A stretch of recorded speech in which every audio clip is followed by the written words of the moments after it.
Welcome to Boring Classic Literature. Today I'll be reading Wonder of Woman by Jack London. This video is part 1 of 3. Stay tuned for parts 2 and 3. Just the same, I notice you ain't tumbled over yourself to get married, Shorty remarked, continuing a conversation that had lapsed some few minutes before. Smoke, sitting on the edge of the sleeping robe and examining the feet of a dog he had rolled, snarling on its back in the snow, did not answer. And Shorty, turning a steaming moccasin propped on a stick before the fire, studied his partner's face keenly. "Cock your eye up at that there aurora borealis," Shorty went on. "Some frivolous, eh? Just like any shilly-shallying, shirt-dancing woman. The best of them is frivolous when they ain't foolish, and they's cats, all of 'em. The littlest and the biggest, the nicest and the otherwise. They're sure devourin' lions and roarin' hyenas when they get on the trail of a man they've cottoned to." Again the monologue languished. Smoke cuffed the dog when it attempted to snap his hand and went on examining its bruised and bleeding pads. Huh, pursued Shorty. "Maybe I couldn't 'a' married if I'd 'a' mind to. And maybe I wouldn't 'a' been married without a mind to if I hadn't hiked for tall timber. Smoke, do you want to know what saved me? I'll tell you. My wind. I just kept a-running. I'd like to see any skirt run me out of breath." Smoke released the animal and turned his own steaming, stick-propped moccasins. "We've got to rest over tomorrow and make moccasins," he vouchsafed. "That little crust is playing the devil with their feet." "We ought to keep going somehow," Shorty objected. "We ain't got grub enough to turn back with, and we gotta strike that run of caribou or them white Indians almighty soon, or we'll be eating the dogs, sore feet and all. Now, who ever seen them white Indians anyway? Nothing but hearsay. And how can an Indian be white? A black white man'd be as natural. Smoke, we just oughta travel tomorrow. The country's plumb dead of game. We ain't even seen a rabbit track in a week. You know that? And we gotta get out of this dead streak into somewhere that meets running." "They'll travel all the better with a day's rest of their feet and moccasins all around," Smoke counseled. "If you get a chance at any low divide, take a peep over at the country beyond. We're likely to strike open rolling country any time now. That's what Lapeer told us to look for." "Huh. By his own story, it was 10 years ago that Lapeer came through this section, and he was that loco from hunger. He couldn't know what he did see. Remember what he said of whopping big flags floating from the tops of the mountains? That shows how loco he was. And he said himself he never seen any white Indians. That was Atone's yarn. And besides, Atone kicked the bucket 2 years before you and me came to Alaska. But I'll take a look tomorrow, and maybe I might pick up a moose. What'd you say we turn in?" Smoke spent the morning in camp, sewing dog moccasins and repairing harnesses. At noon, he cooked a meal for 2, ate his share, and began to look for Shorty's return. An hour later, he strapped on his snowshoes and went out on his partner's trail.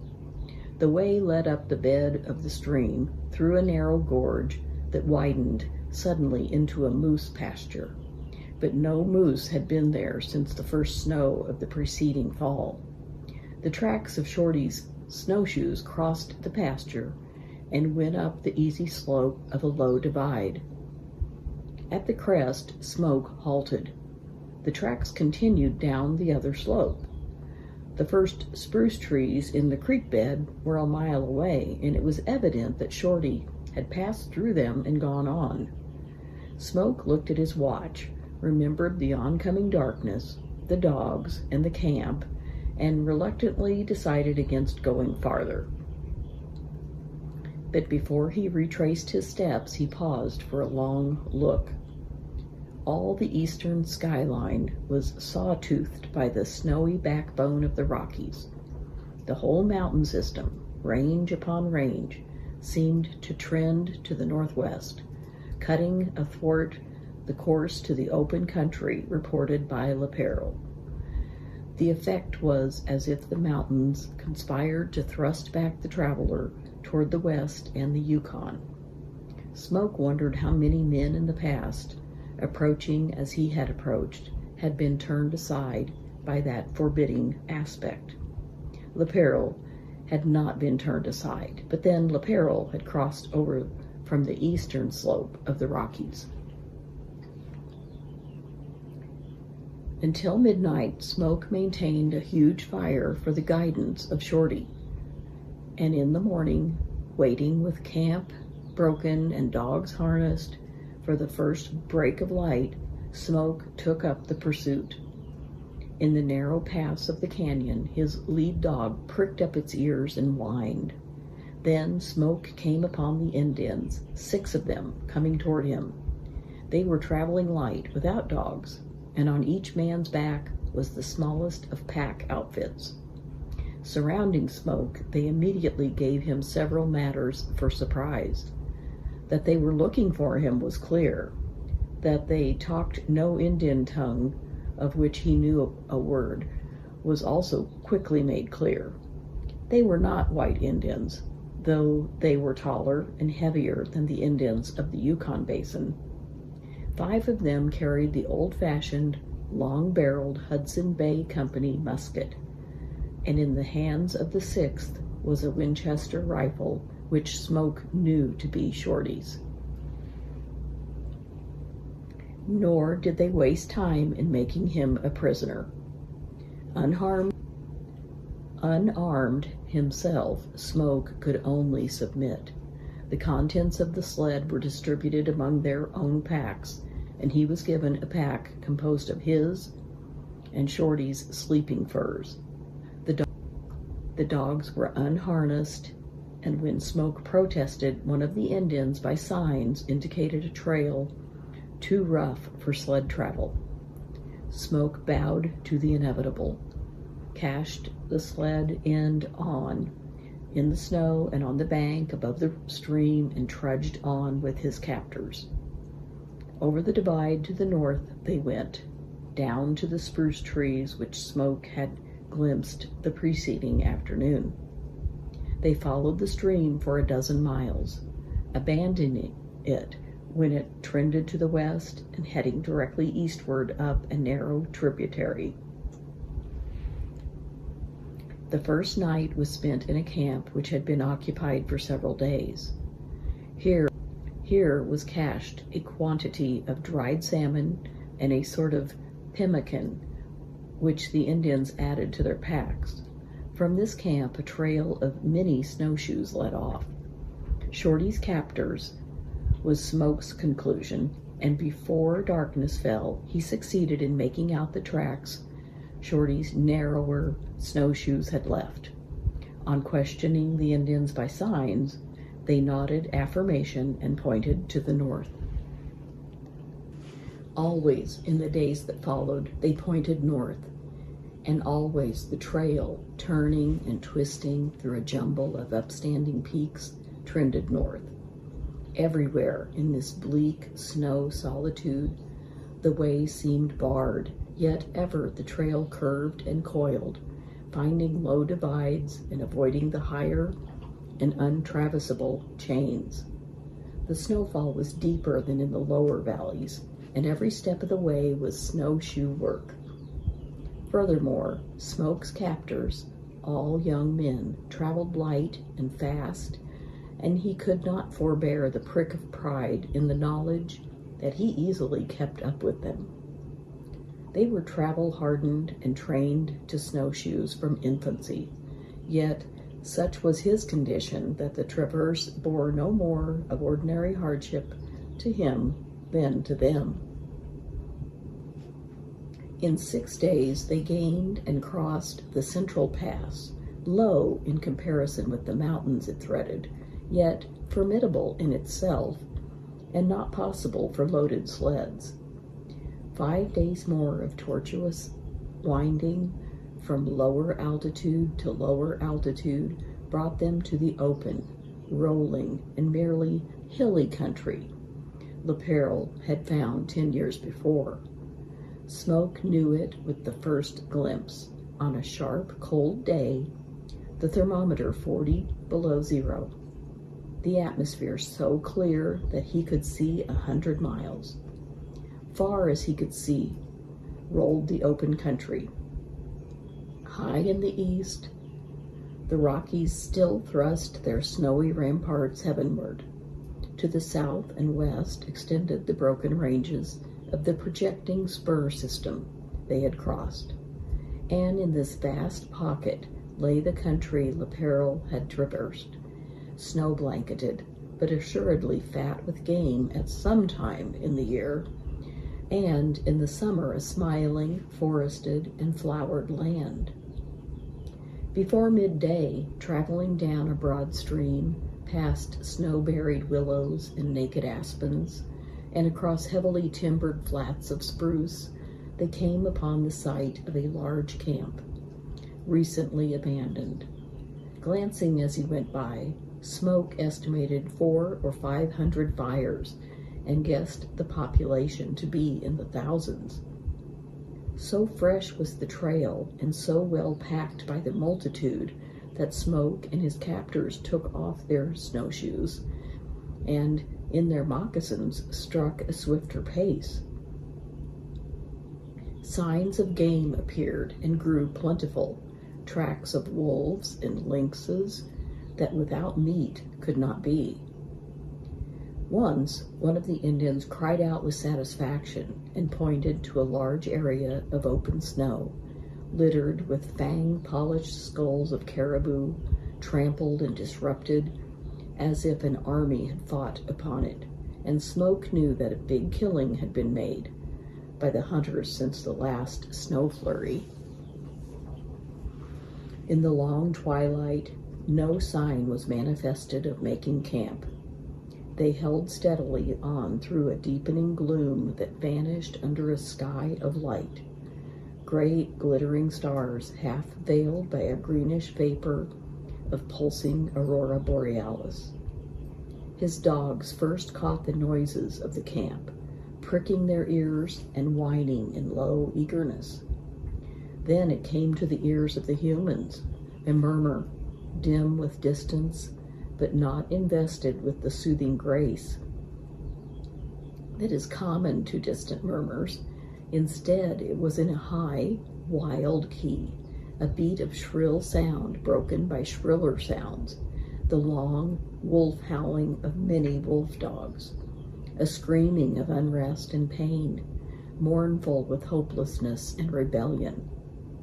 Smoke swung back the crystal of his watch, and by the feel of fingertips on the naked hands, made out 11 o'clock. The men about him quickened. The legs that had lifted through a dozen strenuous hours lifted in a still swifter pace that was half a run and mostly a running jog. Through a dark spruce flat, they burst upon an abrupt glare of light from many fires and upon an abrupt increase of sound. The great camp lay before them. And as they entered and threaded the irregular runways of the hunting camp, a vast tumult, as in a wave, rose to meet them and rolled on with them. Cries, greetings, questions and answers, jests and jests thrust back again, the snapping snarl of wolf dogs rushing in furry projectiles of wrath upon Smoke's stranger dogs, the scolding of squaws, laughter, the whimpering of children and wailing of infants, the moans of the sick aroused afresh to pain, all the pandemonium of a camp of nerveless, primitive wilderness folk. Striking with clubs and butts of clubs, Smoke's party drove back the attacking dogs, while his own dogs, snapping and snarling, awed by so many enemies, shrank in among the legs of their human protectors and bristled along stiff-legged in menacing prance. They halted in the trampled snow by an open fire, where Shorty and 2 young Indians, squatted on their hams, were broiling strips of caribou meat. 3 other young Indians, lying in furs on a mat of spruce boughs, sat up. Shorty looked across the fire at his partner, but with a sternly impassive face, like those of his companions, made no sign and went on broiling the meat. "What's the matter?" Smoke demanded, half in irritation. "Lost your speech?" The old familiar grin twisted on Shorty's face. "Nope," he answered. "I'm an Indian. I'm learning not to show surprise. When did they catch you?" "Next day after you left." Shorty said, the light of whimsy dancing in his eyes. "Well, I'm doing fine, thank you most to death. This is the bachelor's camp." He waved his hand to embrace its magnificence, which consisted of a fire, beds of spruce boughs laid on top of the snow, flies of caribou skin, and windshields of twisted spruce and willow withes. "And these are the bachelors." This time his hand indicated the young men, and he spat a few spoken gutturals in their own language that brought the white flash of acknowledgement from eyes and teeth. "They're glad to meet you, Smoke. Sit down and dry your moccasins, and I'll cook up some grub. I'm getting the hang of the lingo pretty well, ain't I? You'll have to come to it, for it looks as if we'll be with these folks a long time. They's another white man here. Got caught 6 years ago. He's an Irishman they picked up over Great Slave Lake way. Danny McCann is what he goes by. He's settled down with a squaw. Got 2 kids already, but he'll skin out if ever the chance opens up. See that low fire over there to the right? That's his camp." Apparently this was Smoke's appointed domicile, for his captors left him and his dogs and went on deeper into the big camp, while he attended to his footgear and devoured strips of hot meat. Shorty cooked and talked. "This is sure peach of a pickle, Smoke. You listen to me. And we got to go some to get out. These is the real blowed-in-the-glass wild Indians. They ain't white, but their chief is. He talks like a mouthful of hot mush, and if he ain't full-blood Scotch, they ain't no such thing as Scotch in the world. He's the high-you, skookum top chief of the whole caboodle. What he says goes. You want to get that from the start off. Danny McCann's been trying to get away from him for 6 years. Danny's all right, but he ain't got go in him. He knows a way out, learned it on hunting trips to the west of the way you and me came. He ain't had the nerve to tackle it by his lonely, but we can pull it off, the 3 of us. Whiskers is the real goods, but he mostly loco just the same." "Who's Whiskers?" Smoke queried, pausing in the wolfing down of a hot strip of meat. "Why, he's the top geezer. He's the Scotcher. He's getting old, and he's sure asleep now, but he'll see you tomorrow and show you clear as print what a measly shrimp you are on his stomping grounds. These grounds belong to him. You got to get that into your noodle. They ain't never been explored nor nothing, and they're his, and he won't let you forget it. He's got about 20,000 square miles of hunting country here, all his own. He's the white Indian, him in the skirt. Huh. Don't look at me that way. Wait till you see her. Some looker, and all white like her dad. He's Whiskers, and say, caribou, I saw 'em. 100,000 of good running meat in the herd, and 10,000 wolves and cats a-followin', and livin' off the stragglers at the leavin's. We leave the leavin's. The herd's movin' to the east, and we'll be followin' 'em any day now. We eat our dogs, and what we don't eat we smoke and cure for the spring before the salmon run gets its sting in. Say, what Whiskers don't know about salmon and caribou, nobody knows. Take it from me. Here comes Whiskers, looking like he's going somewheres, Shorty whispered, reaching over and wiping greasy hands on the coat of one of the sled dogs. It was morning, and the bachelors were squatting over a breakfast of caribou meat, which they ate as they broiled. Smoke glanced up and saw a small and slender man, skin-clad like any savage, but unmistakably white, striding in advance of a sled team and a following of a dozen Indians. Smoke cracked a hot bone, and while he sucked out the steaming marrow, gazed at his approaching host. Bushy whiskers and yellowish gray hair, stained by camp smoke, concealed most of the face, but failed wholly to hide the gaunt, almost cadaverous cheeks. It was a healthy leanness, Smoke decided, as he noted the wide flare of the nostrils and the breadth and depth of chest that gave spaciousness to the guarantee of oxygen and life. "How do you do?" the man said, slipping a mitten and holding out his bare hand. "My name is Snass," he added as they shook hands.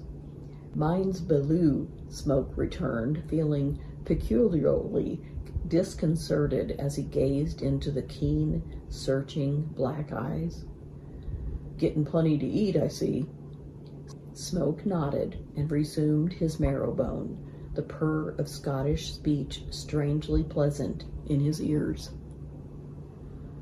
"Rough rations, but we don't starve often, and it's more natural than the hand-reared meat of the cities." "I see you don't like cities," Smoke laughed, in order to be saying something, and was immediately startled by the transformation Snass underwent. Quite like a sensitive plant, the man's entire form seemed to wilt and quiver.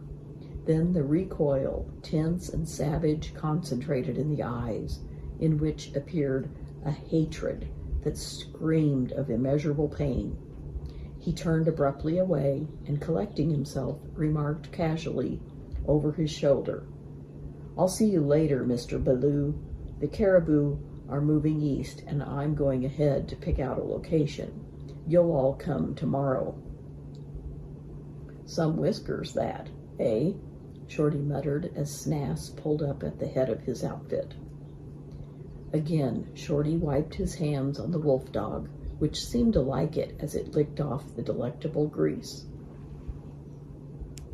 Later on in the morning, Smoke went for a stroll through the camp, busy with its primitive pursuits. A big body of hunters had just returned, and the men were scattering to their various fires. Women and children were departing with dogs, harnessed to empty toboggan sleds, and women and children and dogs were hauling sleds heavy with meat, fresh from the killing and already frozen. An early spring cold snap was on, and the wildness of the scene was painted in a temperature of 30 below zero. Woven cloth was not in evidence. Furs and soft tanned leather clad all alike. Boys passed with bows in their hands and quivers of bone-barbed arrows, and many a skinning knife of bone or stone Smoke saw in belts or neck-hung sheaths. Women toiled over the fires, smoke curing the meat. On their backs, infants that stared, round-eyed and sucked at lumps of tallow. Dogs, full kin to wolves, bristled up to Smoke to endure the menace of the short club he carried, and to whiff the odor of this newcomer, whom they must accept by virtue of the club. Segregated in the heart of the camp, smoke came upon what was evidently Snass's fire. Though temporary in every detail, it was solidly constructed and was on a large scale. A great heap of bales of skins and outfit was piled on a scaffold out of reach of the dogs.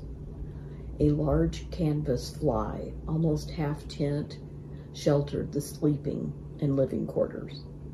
To one side was a silk tent, the sort favored by explorers and wealthy big game hunters. Smoke had never seen such a tent and stepped closer. As he stood looking, the flaps parted and a young woman came out.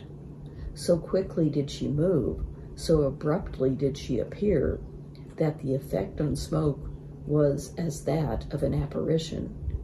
He seemed to have the same effect on her, and for a long moment they gazed at each other.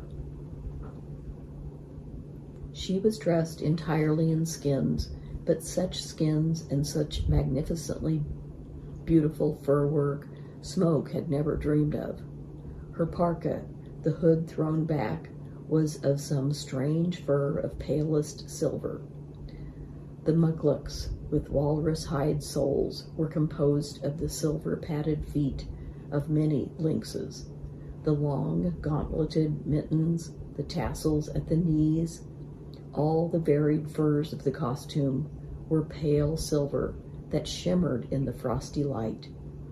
And out of this shimmering silver, poised on slender, delicate neck, lifted her head, the rosy face blonde, as the eyes were blue, the ears like two pink shells, the light chestnut hair touched with frost dust, and coruscating frost glints. All this and more, as in a dream, Smoke saw. Then, recollecting himself, his hand fumbled for his cap. At the same moment, the wonder stare in the girl's eyes passed into a smile, and with movements quick and vital, she slipped a mitten and extended her hand. "How do you do?" she murmured gravely, with a queer, delightful accent, her voice, silvery as the furs she wore, coming with a shock to Smoke's ears, attuned as they were to the harsh voices of the camp squaws. Smoke could only mumble phrases that were awkwardly reminiscent of his best society manner. "I am glad to see you," she went on slowly and gropingly, her face a ripple of smiles. "My English you will please excuse. It is not good. I am English like you," she gravely assured him. "My father, he is Scotch. My mother, she is dead. She is French and English and a little Indian, too. Her father was a great man in the Hudson Bay Company. Brr, it is cold." She slipped on her mitten and rubbed her ears, the pink of which had already turned to white. "Let us go to the fire and talk. My name is Labiskwee. What is your name?" And so Smoke came to know Labiskwee, the daughter of Snass, whom Snass called Margaret. "Snass is not my father's name," she informed Smoke. "Snass is only an Indian name." Much Smoke learned that day, and in the days that followed, as the hunting camp moved on in the trail of the caribou. These were real wild Indians, the ones Atone had encountered and escaped from long years before. This was nearly the western limit of the territory, and in the summer they ranged north to the tundra shores of the Arctic and eastward as far as the Labiskwee. What river the Labiskwee was, Smoke could not make out, nor could Labiskwee tell him, nor could McCann. On occasion, Snass, with parties of strong hunters, pushed east across the Rockies, on past the lakes and the Mackenzie and into the Barrens. It was on the last traverse in this direction that the silk tent occupied by Labiskwee had been found. It belonged to the Millicent Adbury expedition, Snass told Smoke. Oh, I remember. They went after musk oxen. The rescue expedition never found a trace of them. I found them, Snass said, but both were dead. The world still doesn't know. The word never got out. The word never gets out, Snass assured him pleasantly.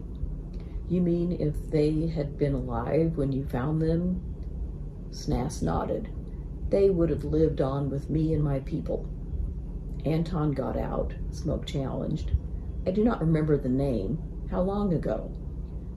14 or 15 years, Smoke answered. So he pulled through after all. Do you know, I've wondered about him. We called him Longtooth. He was a strong man. A strong man. LePerrier came through here 10 years ago. Snass shook his head. He found traces of your camps. It was summertime. That explains it, Snass answered. We are hundreds of miles to the north in the summer. But strive as he would, Smoke could get no clue to Snass's history in the days before he came to live in the northern wilds.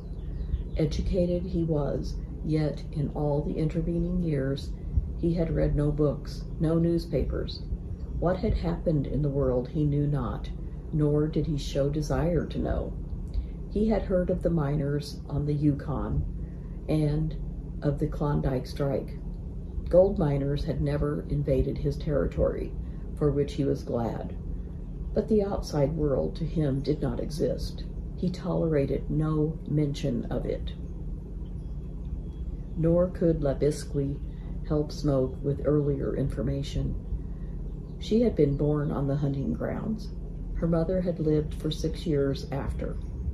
Her mother had been very beautiful, the only white woman Labiskwee had ever seen. She said this wistfully, and wistfully in 1,000 ways. She showed that she knew of the great outside world, on which her father had closed the door. But this knowledge was secret. She had early learned that mention of it threw her father into a rage. Atone had told a squaw of her mother, and that her mother had been a daughter of a high official in the Hudson Bay Company. Later, the squaw had told Labiskwee, but her mother's name she had never learned. As a source of information, Danny McCann was impossible. He did not like adventure. Wildlife was a horror, and he had had 9 years of it. Shanghaied in San Francisco, he had deserted the whale ship at Point Barrow with 3 companions. 2 had died, and the 3rd had abandoned him on the terrible Traverse South. 2 years he had lived with the Eskimos before raising the courage to attempt the South Traverse, and then, within several days of a Hudson Bay Company post, he had been gathered in by a party of Snass's young men. He was a small, stupid man, afflicted with sore eyes, and all he dreamed or could talk about was getting back to his beloved San Francisco and his blissful trade of bricklaying. You're the first intelligent man we've had, Snass complimented Smoke one night by the fire. Except old Four Eyes. The Indians named him so. He wore glasses and was short-sighted. He was a professor of zoology. Smoke noted the correctness of the pronunciation of the word. He died a year ago. My young men picked him up, strayed from an expedition on the upper Porcupine. He was intelligent, yes, but he was also a fool. That was his weakness, straying. He knew geology, though, and working in metals. Over on the Labiskwee, where there's coal, we have several credible hand forges he made.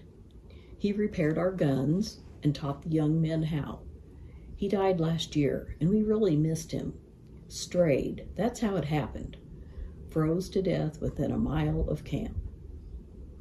It was on the same night that Snass said to Smoke, You'd better pick out a wife and have a fire of your own. You will be more comfortable than with those young bucks. The maidens' fires a sort of feast of the virgins, you know, are not lighted until full summer and the salmon, but I can give orders earlier if you say the word.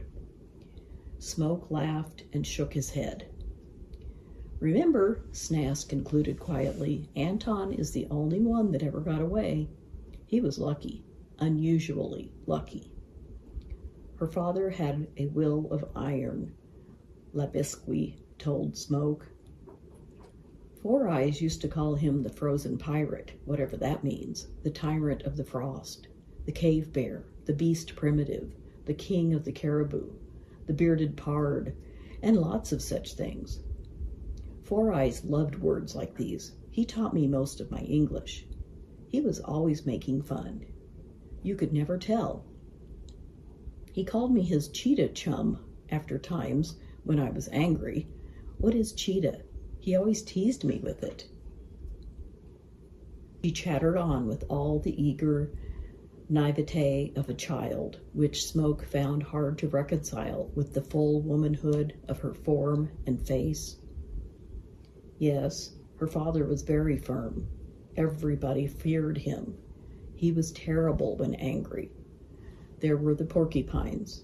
It was through them and through the Labiskwee that Snass traded his skins at the posts and got his supplies of ammunition and tobacco.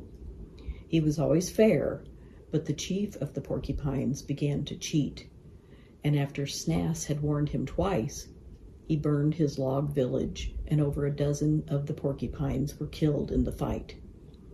But there was no more cheating. Once, when she was a little girl, there was one white man killed while trying to escape.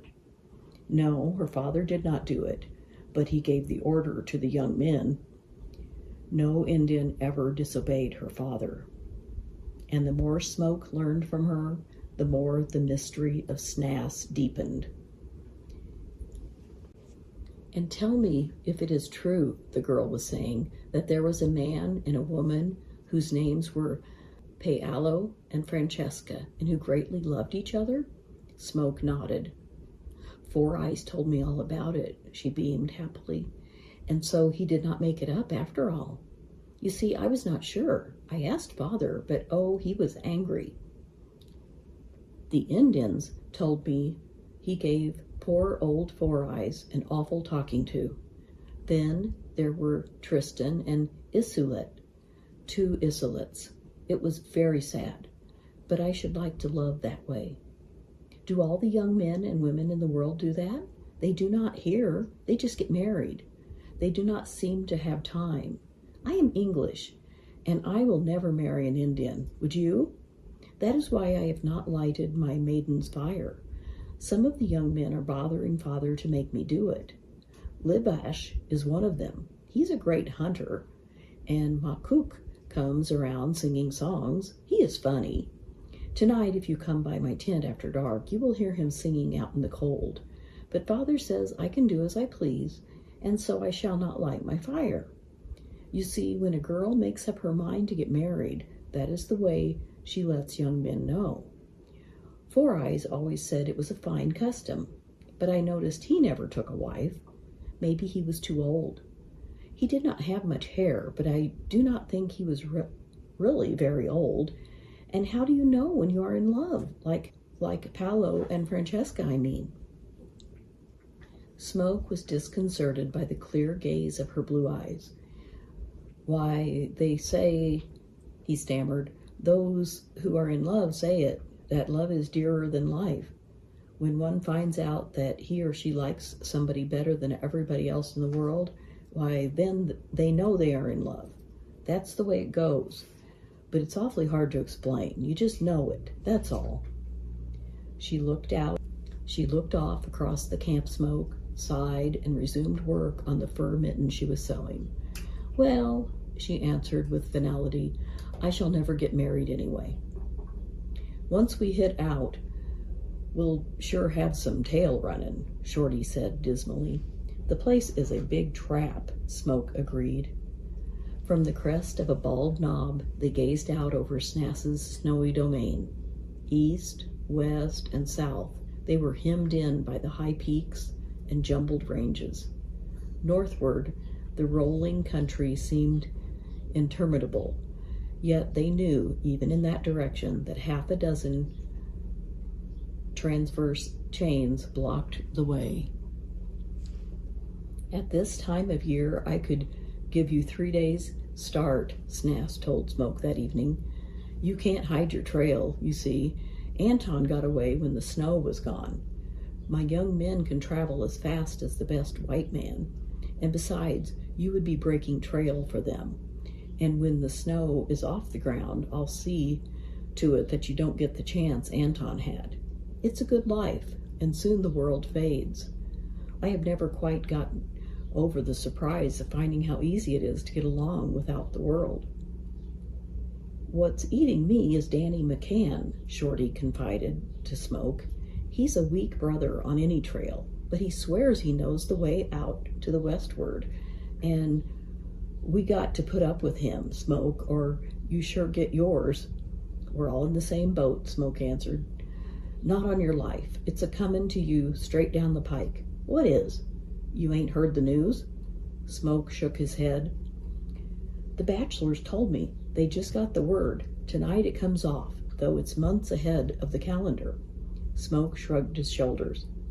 Ain't interested in hearing? Shorty teased. I'm waiting to hear. Well, Danny's wife just told the bachelors. Shorty paused impressively.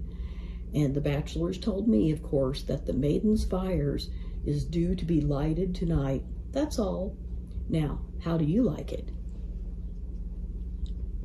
I don't get your drift, Shorty. Don't, eh? Well, it's plain open and shut. There's a skirt after you, and that skirt is going to light a fire, and that skirt's name is Labiskwee. Oh, I've been watching her watch you when you ain't looking. She ain't never lighted her fire. Said she wouldn't marry an Indian. And now, when she lights her fire, it's a cinch. It's my poor old friend Smoke. It sounds like a syllogism, Smoke said with a sinking heart, reviewing Labiskwee's actions on the past several days. Thank you for listening to Part 1 of Wonder of Woman by Jack London. Please stay tuned for Part 2 and Part 3. If you enjoyed this recording, please like the video and subscribe to the channel.